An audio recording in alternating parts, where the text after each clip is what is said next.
This is a Beanbag Chair Media production. Hi guys, and welcome to Anime Noise. I'm Garrett. I'm a performing musician by trade, graduated with a bachelor's degree in music production, and have been binging anime for almost 2 decades. And I'm Emily. I am a classically trained violinist and have been indulging in the animes since I was a wee little human. This is an anime review podcast, where we help the new viewer decide where they want to start while taking the superfan on a deep dive into the overlooked realm of music and sound effects.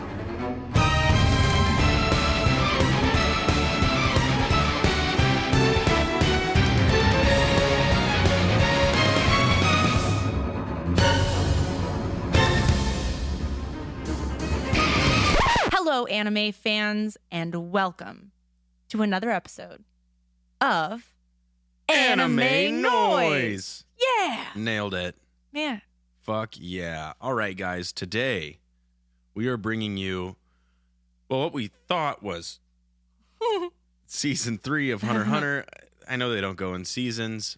We had to really dumb this one down this week because we kind of ran into some bullshit happened. This is why we want the audio team and the animation team and the producers all on the same page so they can release something that makes fucking sense. Even if you're releasing the OST separately from the anime itself, it's got to come together at some point, right? This OST makes no sense with this season at all, or this arc. So we had to shorten it. It was either going to be really long or really, really short. Yeah, and we certainly didn't want to talk your ear off for 3 to 4 hours because that's what would have happened, because we would have been combining Greed Island and the Chimera Ant arc. And the chairman election. Yeah, so we didn't want to do that to you. Plus, we would have to listen to 3 hours worth of music this week and analyze 3 hours worth of music. Well, we're gonna have to. Be done? We're gonna Yes, have to do that with other ones that are coming up. So. Well, sure. I guess that's true. Yeah. So yeah, it can be done, but we didn't want to do that today. Yeah. That's as simply put as it is. That's true honesty for you guys, and it's not that we wouldn't want to, but as Garrett has said before, that your ears get exhausted. Oh, totally. And so when you're sitting here and you're listening to even just an hour's worth of music through headphones, it becomes headphones a lot. Make it way worse. It makes it a lot. So to save you and to save us, we did this weird thing where we're only going to talk about 5 songs from the OST. And we didn't do this weird thing. The production crew did this weird thing because they released OST 3, but it starts the beginning of the OST to about the track 9, I think, is with a. So 9 is the only exception. So 1 through 8 and then 10 through 25 of the OST are from the Chimera Ant arc. But the last 4, no, they're mostly from the Chimera Ant arc. And the last 4 are the only ones exclusively for Greed Island. So technically, Greed Island has mostly songs from OST 1 and 2. There's only 5 songs from OST 3 in the Greed Island arc, which is very hard to come across that information. Those are also the 5. Well, yeah, I would say probably 5 of the worst songs on. Oh my god, on the OST. I didn't have much to say about this OST, which is why it's going to be a short one. But I know the Chimera Ants one will be a very more detailed episode for you much guys. More detailed. We actually have 2 OSTs to go over, and then the rest of this one. Right. But the good thing is that we could potentially go through and look at the tracks because we have a list of things that are included in each episode. That's true. And considering that the last 2 OSTs are technically meant for the movies, but those bitches still put them in the anime. Yeah. We're going to be picking. We'll be picking. I don't know if it was laziness or just convenience of how they put this whole thing together. But you're going to hear us complain about it a lot because, it really should be much more cohesive. And hell, fucking put it in chronological order. It doesn't have to be in chronological order. I get that. Well, I get to a certain extent. Yeah. Sure. So like there are some themes that are shared gonna throughout, and if you're gonna certain like series. do that, but don't blatantly put all of the songs from the previous arc at the end of the next OST. Yeah, this made no sense. That was dumb. It made no fucking sense at all. And I thought it was mostly from the Chimera Ant. No, from the Greed Island arc when I started listening to it. Right. And so I'm like taking notes. I'm like, where the fuck was this? Where was this song? I'm not sure where this was. Oh, maybe it's here. Wait, nope, just kidding. No, it wasn't. And yeah, that was a pain in the ass to review. It's what OST 3 should have been will be much different than OST 4. I do enjoy that it gradually gets a little more darker as the anime does, which is expected, but they could have used that opportunity to tell a whole story. I mean, that's kind of the thing. Like, you're listening to it and like, man, this is a really dark OST. When did Greed Island get so dark? And then I'm looking at it, I'm like, that song is called Anthill. This one's called Ants Marching. I was like, are you sure this is Greed Island? Anyway, they had some cool themes in some of them, but we're not going to talk about any of them today. I was we're going so to talk excited. about the 5 songs from Greed Island on the OST and the one different song which is the ending song. Yeah, because we're not even going to do the opener because it's the same as the first arc. We would be giving you repeated information. We just don't want to do that to you. Nope. Yeah. So let's get into the credentials. Let's get this thing rocking and rolling. All right. Well, this particular arc aired December of 2012 to April of 2013. It covers episodes 59 through 75. Sweet. Some great credentials. Fucking Garrett, sweet. Didn't you say Greed Island was your favorite arc? Greed Island was definitely one of my favorite arcs. Yeah, that kind of sucks for you, huh? Yeah, it does. Because I've already reviewed all the music, essentially. So I'm sorry. I'm not sorry, but I'm also sorry. It's all good. You know what? We're gonna get through it. We're good in the neighborhood. We are good in the neighborhood. Let's get right into intro number 3, which we're not gonna play for you. It is Back to the Departure. First version. So you've already heard it. It was the opener. It was the first song you ever heard. It's the first song you hear when you walk into the anime. It's the first fucking thing you hear. So let's move on to outro number 3, Reason by Yuzu. Mm-hmm. Obviously, it appears on episodes 59 through 75, and then brought back around as the ending for episode 147, and also used as the ending for the movie Phantom Rouge. Phantom Rouge. Yeah, there we go. Words. That's how aggravated I am. It was released in January of 2013 as a single and then on the album Land, and it peaked at number 3 on the Oricon. And I could get behind that. Yeah, it was pretty good. Yuzu has been active since 1996. They began under the name Light while performing on the street, but one of the duo disliked the name and renamed themselves Yuzu because he was eating yuzu sherbet. The other guy was eating vanilla, so they could have been called Vanilla. I like yuzu better. All of their studio albums have gone platinum or gold, with some 3 times platinum. And million, which is above 3 times platinum. They just call it million? They call it million, yeah. Interesting, okay. Isn't that weird? Yeah. Yeah, I looked it up, and it's called a million. Oh. I wonder why. I don't know. But yeah, it's a whole. They give you the lineup of like lowest to highest. Is it 1 million units sold? Because that's what I thought platinum was. No, it's not. It's not. I swear it's way more. It's like 100 million. I wonder what million is called. I'll look it up for you. Thank you. They actually just released an album last March titled Yuzu Town. They are also featured in Crayon Shin-chan and Doraemon. Yeah. Yeah. Crayon Shin-chan has been on since, I think, 1997, and it is still going. Damn. And it is a kid's show. I wonder what... It looks like the characters are drawn in crayon. That makes sense. It's Crayon Shin-chan. Yes. Yeah. Duh. All right, are you ready to listen to it? I think I'm ready to listen to it. Are you guys ready to listen to it? Yes. Okay. Here it is. Ending 3. Reason. 僕らにどんな世界が道なき道の先に待ってる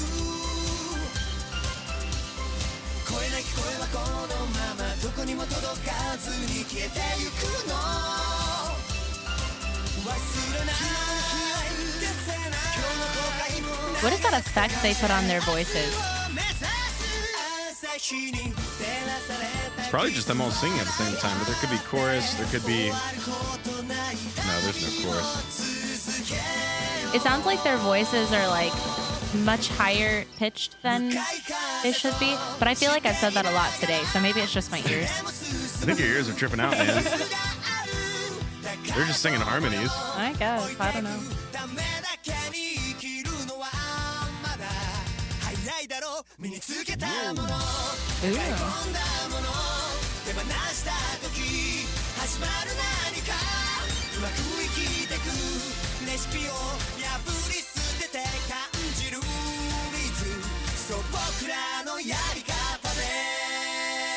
What a fun song. That was a fun little song. Yeah, I liked it. I could see why I got number 3. It's very poppy. It is super poppy. That usually takes the cake. Yeah, true. Yeah. You want to talk about some lyrics? Let's get into the lyrics. Cool. Sweet. All right. This is the highlight of this episode, so here we are talking about this Yeah, song. this is the highlight of the episode. All right. The first line is, I'm here, the closest I can be by your side. And that's just fine for now. One day you'll tell me gently, tell me the rest of your dreams. This is definitely about Gon and Kahlua, goddammit. Oh, yeah? Are they lovers in this song?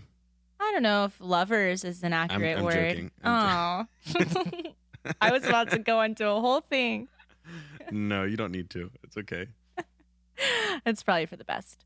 The next verse is, what kind of world is waiting for us at the end of this path of the unknown? At this rate, will the voiceless voices disappear without reaching anywhere? Fucking, this song is got some deepness to it. It's got some deepness. The song kind of goes on about the same way. They made sure to highlight the word reason later in the chorus. The things I cling to things I embrace in my arms. When I let go of them, something starts. I feel a reason, capitalized, to throw away the recipe for living well. Yeah, we'll just do it our way. We'll just do it our way. And they do. Very much do it their way. All the time. The entire time. The only way. Yeah, and it just goes on just like that. Do you ever try singing the lyrics and the melody, that, like the English version of the lyrics? I try really hard not to. I have definitely done it before. I try to all the time. Like, it just happens to me. And naturally hear them in the melody of the song. And I challenge a Japanese artist, an anime songwriter, to write it in Japanese and make it rhyme, and make the translation also rhyme in English. Ooh, that'd be hard. With the same syllables. It would have to be like probably those Japanese words that sound like English words.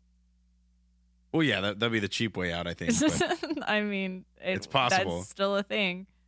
But that would impress the fuck out of me. I would definitely be impressed. I feel like I've thought about that before too. Get out of my head, Garrett. Never. What a fun place to be. All right, let's talk about the OST, shall we? Well, I think we already talked about it. Well, we got to give the things. Yeah, you're right. I mean, technically, it is OST 3, even though we are not talking about all of the songs in OST 3. Right. Go ahead. Still under the composer, Yoshihisa Hirano. It was released July of 2013. It's 53 minutes long, and it's 30 tracks. And then in my notes I said, and this is where we talk about how shitty of a setup this OST was for this arc. Nope, that's how we started the fucking episode. And that's how we started the episode. This was like super royally frustrating to have to get through one half of an OST and then realize, like, what the fuck is going on? Yeah, we were trucking too. We were trucking. And I liked a lot of the music, but we'll get into that next time on fucking Hunter x Hunter. The overall notes that I had for the essentially five songs that we reviewed, one, they're the worst songs in the OST. Well, I mean, we only listened up to song 15 initially, but yes. They were the worst songs out of the 20 songs that we listened to. Yeah. And they're a bit cheesy. I don't think they fit the emotion of some of the scenes, especially the Who's the Bomber scene. Who's the Bomber track. And the other thing is, I think that a couple of these songs, not just the 5, but also the other songs in the OST, they weren't really mixed that well, in my opinion.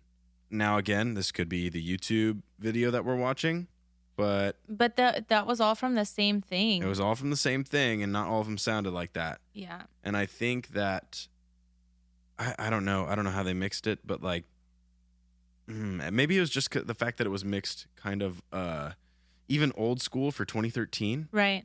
They mixed it in a way either for the technology at the time, like what you were probably going to be watching it on, whether it's your TV. I mean, some people master their shit to just sound good out of a TV. Format on certain things. But this is the OST. This is all music. There's no fucking dialogue. It should be mixed perfectly. Yeah. Should be mixed perfectly going into the fucking TV show, but whatever. So I thought that they were mixed poorly. For example, I think it was the Who's the Bomber track.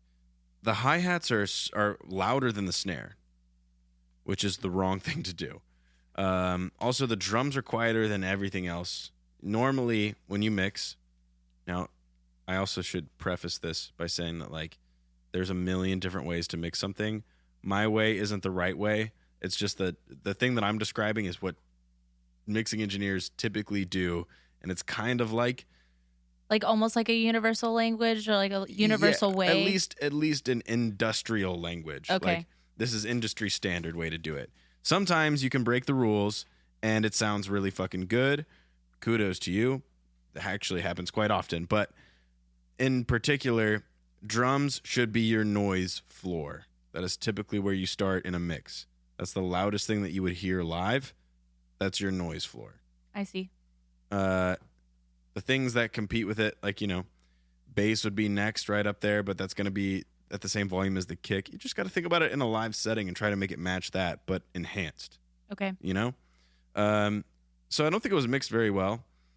I don't think that it fits the emotions or the scenes.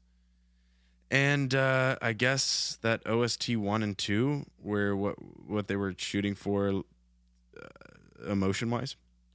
Yeah, I definitely don't think, especially if we're talking about Who's the Bomber, which I think we should play this because this was both of our least favorite of the 5 tracks. Okay. Is that correct? You also thought that was the worst one? Yep. Okay. I felt like putting things in at number 29, technically the last song from the OST, because the 30th song is Departure. Yeah. Which is mind-blowing that we've played it this many times now. It got kind of noirish and jazzy, very much like Leorio's themes. And I just found that kind of to be out of place.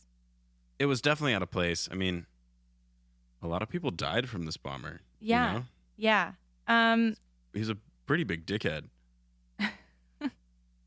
Like when I say jazzy, it comes in with like that double bass, like right from the beginning, and then all of a sudden you get that percussion, and that comes through, and it was like I could see, not really though. It's definitely not what I would have gone with tone or timbre wise, genre wise for this scene, but I kind of get what they were going for. I get what they were aiming for. In my opinion, totally missed the mark. Yeah, I mean the strings had a really nice melody. Yes, I'm speaking positive as I can. I don't want to shit on the OST because the OST itself is not terrible, but these songs were just It's about does it fit? Huh? I said it's really about. You're does right, it fit? and it doesn't. It doesn't fit. When we were listening to it before we recognized what was happening, I was like, man, it's like all of the adolescence that they included on OST 1 and OST 2 is just gone. Like, these fools have grown up. They have seen some shit. They're moving on with their life. But then we're listening to these, and it's not even of the same adolescent tone from OST 1 and 2. It's almost like a variety all of its own. Like, and now that I think about it, the reason they did that was because they were constantly reusing OST 1 and 2. That's true. So, like, to capture that, they didn't capture this season, this arc. They wrote a bunch of music for this entire anime, and they just reused a bunch of stuff. And a lot of stuff. A lot of stuff. A lot of stuff. Which is okay. I mean, that's kind of some of those. That's kind of like a classic way to do it. He's a classic composer. You know, like it sounds super familiar, and I know we talked about this in previous episodes, but it's really familiar. It's all like classic Hollywood cartoons, WB cartoons, the classic cartoons that I grew up listening to, and even probably my parents watched. You know, okay. Like, it sounds like in relativity, like Batman the animated series and Animaniacs kind of thing, like that. Yeah. Okay. And even Scooby-Doo. Okay. And things like that. There's the way that they did things, the way that the cartoon show business kind of did things. It was all, the music was all different from each show, but it was all kind of cookie cutter. Right. Like, similar themes, similar motifs. Even kind of similar instrumentation. Yeah. Very similar instrumentation. Yeah. So that's kind of what this gives off too. It's that fucking American cartoon, even like classic Hollywood film sort of timbre. So it fits, but a bit generically. Okay. Well, that makes sense. I feel like that's also kind of the hard thing about making it not just for kids and also making it for adults without it being like, you know, I feel like a lot of the animes like Hunter x Hunter are geared for all ages kind of thing. Like, there were some dark elements in Hunter x Hunter, but mostly it's relatable to the younger crowd too, you know, going towards your dreams and shit like that. For sure. Not like shit like that. That sounded like extra passive on humanity, but y'all know what I mean. So I feel like that's something that would be required of having this kind of music as well. Maybe even being a little similar for all kids, kind of hearing that same instrumentation, same motif, same theme, make it relatable for them as well. That's what they're listening and watching to right now. I'm dumb, but you know what I mean. Yes, I know what you mean. And I think it's probably his schooling in New York, like where he studied. Yeah. All right. Well, let's play it for him, shall we? Yes. After we just talked their ear off about the last 4 or 5 tracks, we're going to play the theme for you. Here it comes. Who's the Bomber? Track number 29.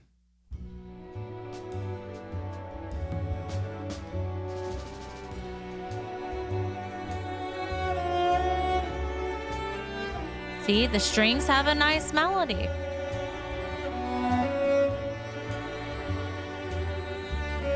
They do have a nice melody.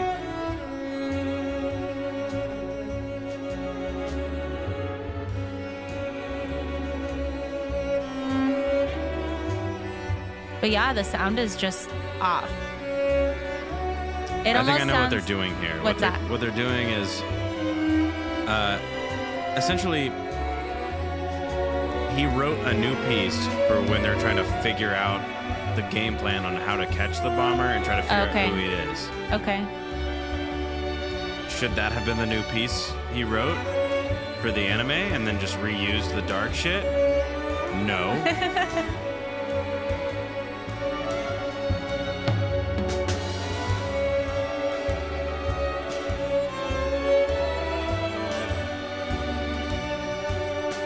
There's like it's just so monotone. It doesn't go anywhere. It doesn't performance. Yeah, it doesn't even sound like the the performers are happy to do that piece. You know, there was hardly any dynamics. The tempo was very slow. I feel like that was just boring to write and play because he wrote a new fucking piece for, I don't want to call it a boring scene. It was just like not music heavy, if that makes sense. Like the music wasn't needed there. So if you're going to write a new piece, like at least put some effort into it. You could have reused something for that scene. Yeah. Maybe music was needed there. You wrote music for it, but do you know what I'm trying to say? Yeah. I do. I don't agree with it. But let's go back to the middle of this OST because Riot was probably my favorite out of the 5. Riot was definitely my favorite. That one actually came up first, although I didn't mind GI theme. Let me see. What did I write for GI theme? I wrote quite a bit, actually, for GI theme, but I don't think it was anything that was worth anything. No. It was me more talking about the OST. I said, well, this sounds a little more whimsical and happy. This OST is dumb. Why would you include Greed Island in the last 4 songs of this OST? So the song, it's fun with the vocals. It's almost celestial until they increase the tempo. And they throw in some bagpipes in that motherfucker. And they bagpipes, and then there's a harp there, too, at the very end. You know what? They use some harp in some of the dark songs. I know we're going to talk about it next time we talk about Hunter x Hunter, but they use some harp in some of the darker songs for the Chimera Ant arc. And I'm like, does this really belong here? Yeah, it was strange, right? This is a supposed to be haunting song, or at least it was until you threw in harp. Yeah. What? Harps don't scare me. I can harps. You don't scare me, harp. I'm not afraid of harp performers. I've never seen a harp performer that I've been scared of. But I can't wait until somebody challenges me. I'm gonna find this harp player. Please. I liked Greed Island, GI, but number 9 was my favorite by far. That one had like Latin vocals that just like let you know some shit's going down. What did I have for number 9? Let me read my notes, then we'll totally fucking listen to it. And then I said for sure. Let's see. Riot. Don't have the slightest idea where this piece belongs. Well, let me tell you. Sounds so much older than this anime, like a ballet or an opera. Yeah. That's why I said those Latin vocals. Yeah. It's opera. There we go. I think we should listen to it. Let's fucking do it.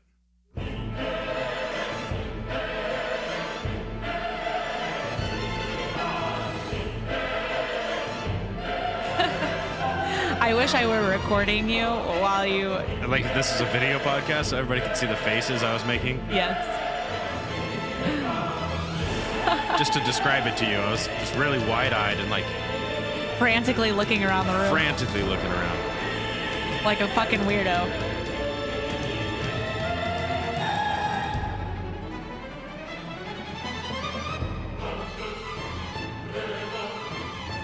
I thought the phrasing that they used on the drums there was a little strange. I wasn't paying attention.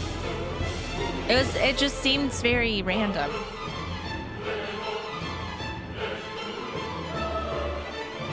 Not these drums, obviously.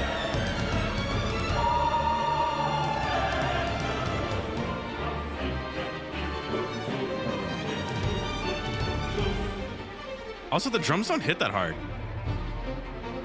They don't. They should punch you in the face. They're very hidden.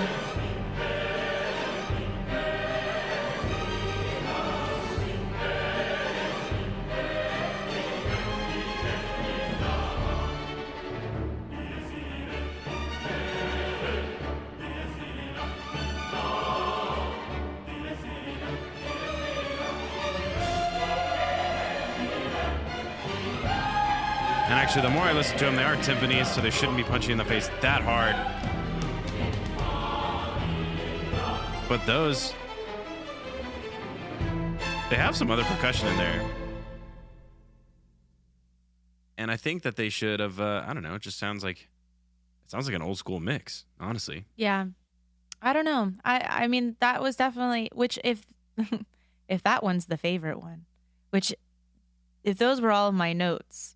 it wasn't anything that I was your favorite excited about. of those 5. Of those 5. Yeah. Yeah. So if that's the favorite of those 5, that tells you a lot about the other 3. Well, fuck it. Let's play a GI theme. Okay. Just for shits and giggles, so they can kind of get like, let's get them all well rounded. Here's 3 of the fucking 5 songs on this fucking arc. God damn it.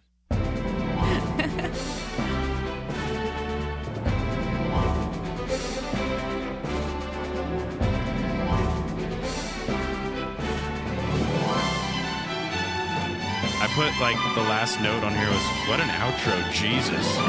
Bagpipes? What the fuck?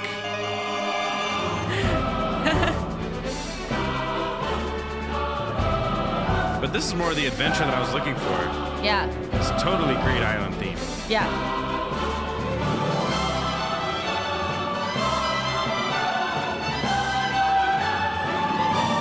Now that I'm listening to it again, I can actually remember when they came to Greed Island and the song was playing and he saw all the people passing. Yeah.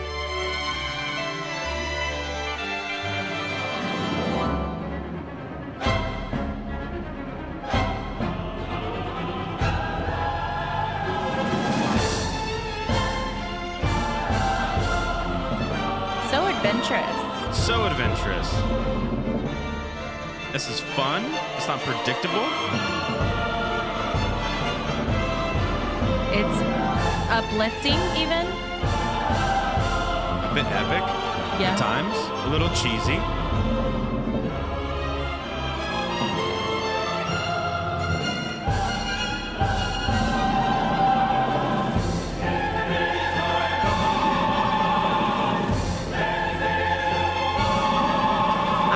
People get their voices that high. That's what I want to know.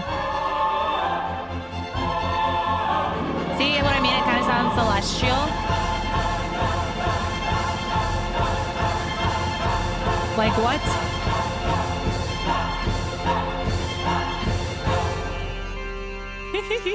What? And then that last glissando of the harp. The fuck were the bagpipes there for? I don't know. What? Maybe they imagined that Greed Island just had a whole bagpipe gang. Who knows? Who knows? Who knows? Or maybe it was the hurdy-gurdy. Again, I always confuse those motherfuckers. That's true. It freaks me out. It freaks me out, man. I'm freaking out. I would have to hear the phrasing. We could always listen to it again. No, we're not going to do that. No. That one was my favorite, though. Okay. Well, that's it's a good episode, guys. We had fun. Yeah, that's pretty much it. We do have some fun facts for you. I have a fun thought. It's not even a fact. This is my thought. Let's hear your thoughts. Say them. Did Isayama, the creator of Attack on Titan, as you know, get his character design from Togashi? Like, what the fuck? Armin and Kurapika, Annie and Pakunoda, Levi and Phaeton. You fucking kidding me? They all look the same and they have the same personalities. Like, what the fuck? Ooh, maybe he was just a huge fan of Hunter x Hunter. Maybe. It's just weird. That's weird. It's so similar. That is weird. I wish if that was the case, he would have drawn some sort of Hisoka Titan. Do you really want that Titan? Just a fucking limp-armed Hisoka with... It's not even like actually Hisoka. He's just got like different color hair. And he's scars. got just a scar. Scars of the teardrop and the star. And he's just running all skinny and fucking limpy-armed. With this like weird open face smile. Exactly. And he's just saying gone. He doesn't say anything but that. Oh. That would be perfect. Isayama, if you could just add that in the final part of season 4, that'd be great. That'd be great. Please do that for us because we would very much appreciate it. Even in an opening or ending sequence, that would work for me too. Just have a limpy fucking Hisoka running around. Creep out all the kiddos. And the adults too. We all know what Hisoka's good for. You want a creepy looking Titan? You want the creepiest Titan you've ever seen? Hisoka. Oh, that's amazing. That's a Garrett thought. That's a fun fucking Garrett thought. Good job. Welcome to my TED Talk. Okay, guys, I think that about does it for this episode. Yes, it sure does. It sure fucking does do it. If Do it. Speaking of do it, Emily perked up. There we go. Now she's paying attention. No, if you guys could just do one thing for us, just go to our Instagram page and shoot us a message. Be like, "What's up, you weird motherfuckers?" We like that. Please and say send it just like that. That verbatim, and I'll know who the true fans are just from getting just that from simple not getting message. that. We like to be degraded. Emily likes to be degraded. I just wanted to be called weird and a motherfucker. Done. Well, my beautiful people. On that note, Emily. Thank you for having us with you. And while you may be chilling in your own BBC, or you could possibly be taking us with you for the ride, we're freaking thrilled you're here with us to share our love of music and anime and sound effects and all the random bullshit that we include in every episode that you might possibly love us for. We appreciate you. We do. We appreciate you and your beautiful looks. Yes. And your hot body. Your hot body. Took some fucking words right out of my goddamn mouth. Oh my God. Yes. And that pretty much wraps it up for us. Also, don't forget to check out the link to the playlist for this episode in the show notes. There's also a link to our Instagram, TikTok, YouTube channel, which we got like the anime meditation station. We got more videos coming out for that. And our Etsy shop. That shit is live, and the t-shirts are finally going to be up there. I know I said I was going to do it last week, and I didn't do it. We tried, and then we realized we were missing a component. Yeah, we didn't have enough pictures, or they were the wrong pictures. What kind of pictures were they, Garrett? Oh, you know. The wrong pictures. Yeah, so we've gonna have that fixed for you by the time you hear this. So be on the lookout. Be on the lookout. Bringing my Texas out, Look guys. at you, cool cat. All right, that's it for us, guys. Tune in next week for another episode of Anime Noise. We are tallying the votes for that one Instagram post, by the way. Stay tuned. Darling in the Franxx or Monster Musume. Which will it be? Which will it be? Bye. Bye. This has been a Beanbag Chair Media production. You know, you may think it's a crappy episode, but I thought it was a fun episode.